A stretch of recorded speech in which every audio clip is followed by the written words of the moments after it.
Hello दोस्तों। आज की कहानी संकट में साथ देना। एक गांव था जहां लोगों के बीच में एक ऐसा संबंध था। यहाँ के लोग एक दूसरे के साथ मेहनत करते, सहायता करते और एक दूसरे के साथ खुशियाँ और दुखों को बांटते थे। इस गांव की कहानी बहुत ही अनोखी थी।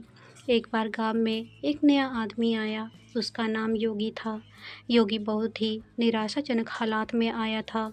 वह एक छोटे से गांव में दूर रहते थे, जहां उनका परिवार बीमारियों और तंगी में फंसा हुआ था।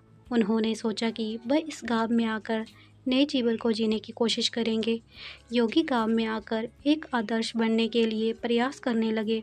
वे हर काम में मेहनत करते, दूसरों की सहायता भी करते और सबके लिए प्रेरणा स्रोत बन गए हैं। दूसरे लोगों की खुशियों और दुखों में भी वो सहभागी रहते हैं। एक बार गांव में बड़ा दुख का समय भी आया, जब गांव के मुखिया का बेटा अचानक बीमार पड़ गया।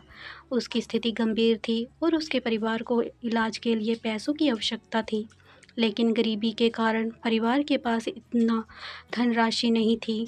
जब योगी ने उसे इसे सुना, उन्होंने अपनी सभी बचत की राशि का उपयोग करके परिवार की मदद की। वे नहीं चाहते थे कि इस दुखी परिवार को किसी भी तरह जूझना पड़े।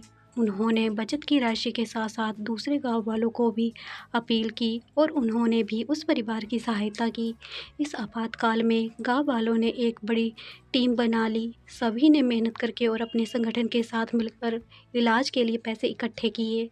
थोड़े समय के बाद बेटे का इलाज हुआ और वह पूरी तरह स्वस्थ हो गया। इस घटना के बाद गांव वालों के मदद करने के इरादे एक दूसरे के साथ और भी मजबूत हो गए।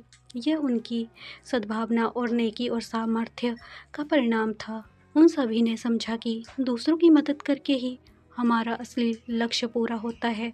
वह गांव में एक परिवार की तरह था, जहां हर कोई एक दूसरे का सहारा था। यहाँ के लोग अपनी खुशियाँ और दुखों को साझा करते, एक दूसरे की मदद करते और अपने संघर्षों को साथ में झेलते।